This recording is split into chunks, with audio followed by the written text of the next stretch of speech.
Have you ever swallowed your pride for someone you love, only to realize later that they never deserved the apology in the first place? My name is Robert Hayes, and this is the story of the day my son tried to force me to apologize to his wife only. For a truth to come out that none of them were ready for, a truth that shifted the entire balance of our family and left both of them staring at me like their entire world had cracked open. It began on what was supposed to be a peaceful Sunday morning. I had driven over to my son Mark's house because he invited me for brunch, something he hadn't done in months. Ever since he married Julia, things had changed slowly, quietly, but unmistakably. She always had a tense smile for me, one of those polite expressions that never reached the eyes. She'd correct me on small things, challenge harmless comments, and twist innocent jokes into personal attacks. I ignored it for Mark's sake, because I wanted to believe that love can make people act differently, that maybe she was just adjusting to having in-laws. But then something happened that morning that pushed everything over the edge. I arrived, brought a box of fresh pastries I knew Mark loved, and stepped inside. Julia didn't even look at me before saying sharply, "Shoes off.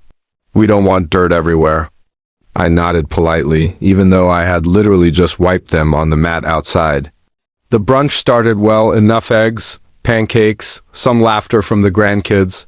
But then came the moment that lit the fuse.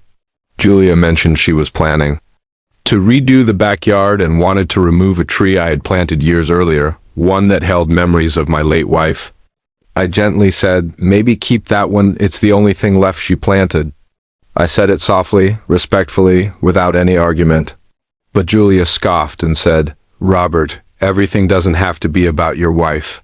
This is our house now." Her tone punched the air right out of my chest. Even Mark looked stunned. The kids froze. My hands trembled slightly, but I stayed calm, not wanting to escalate. I simply said, "She would have wanted the tree to stay, that's all." That's when Julia snapped. "You always do this. Always bringing up your wife to guilt-trip people. I'm tired of it." Before I could respond, she stood up and stormed out of the dining room. Mark looked at me, torn, his face pale, then he followed her. For 10 minutes. There was muffled arguing from the hallway, then suddenly Mark marched back in, jaw tight, eyes hard. I had never seen him look at me that way, like I had committed a crime. "Dad," he said sternly, "you need to apologize to Julia." My heart dropped. "For what?" "For upsetting her," he said. "For disrespecting the way she wants to run our home." I stared at him, disbelief washing over me. "Mark, I only asked to keep a tree your mother planted," he exhaled sharply. "You know how sensitive she is? You know she's been trying? Can you just apologize, please? It's the easiest way to keep the peace." He said it so casually, like my feelings didn't matter at all, like the memory of his mother was just clutter in his life now. Something inside me cracked. I had raised this boy alone after my wife's death. I worked 2 jobs to keep him. In school, skipped meals so he could eat, missed sleep so he would never feel alone.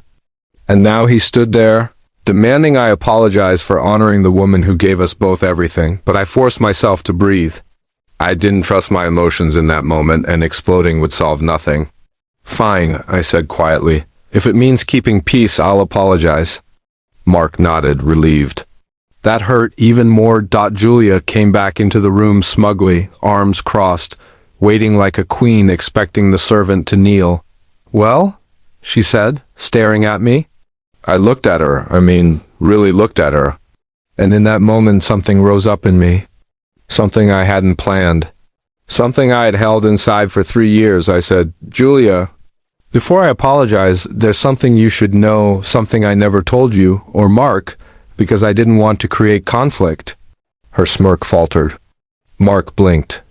"Dad, what are you talking about?" I turned to my son first. "Mark, do you remember when you and Julia were struggling financially 2 years ago? When your business almost failed, when you were afraid you might lose your house?" He nodded slowly. "Yeah, you helped us get through it." Julia added sharply, "You gave us a small loan." I let out a short, humorless breath. "It wasn't a loan." They both stared. "What do you mean?" Mark asked. I looked right at Julia. "I paid off your entire mortgage." Her jaw dropped so hard it was almost comical. Mark blinked like he had been slapped. You what? I paid off the whole thing, I repeated calmly.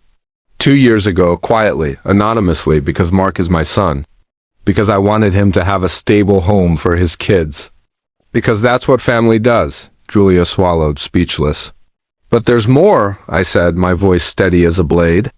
The tree you were so eager to remove? Your house only became yours because of your mother-in-law. Mark shook his head.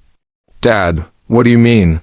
The money I used to save your home didn't come from my retirement fund, I said. It came from your mother's life insurance. Money she insisted be used only for you and your future family. Silence hit the room like a thunderclap. Julia's face drained completely. The color vanished from her cheeks. Mark covered his mouth, eyes filling with stunned tears. Dad, I didn't know. You weren't supposed to, I said gently. Your mother wanted you to remember her through good things, not debts or guilt. She made me promise not to tell you unless I had to. I looked directly at Julia again. So when you said the tree didn't matter, when you mocked me for mentioning my wife, you were talking about the woman who paid for the house you live in. The woman who made your life possible today. Julia sank slowly into a chair, shaking. I didn't know, she whispered. Robert, I'm so sorry, her confidence evaporated. Her arrogance deflated into shame, but I wasn't angry. I wasn't yelling. I wasn't trying to win, I simply said, and that's the reason I never wanted to bring this up. I didn't want gratitude. I didn't want recognition.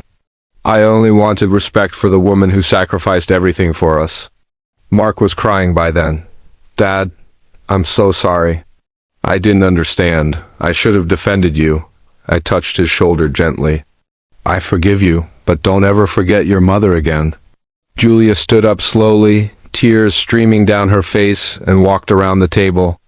She knelt beside me, literally knelt, and said, Robert, please forgive me. I was wrong. I didn't realize how much you've done for us. I didn't know the truth.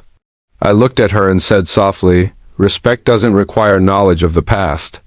It requires kindness in the present.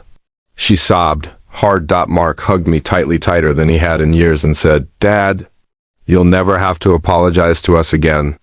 And from that day forward, something changed. Julia became gentler. Mark became more protective. The house became warmer again, not because of the money, not because of the secret, but because truth has a way of shining a light on the places where people hide their pride.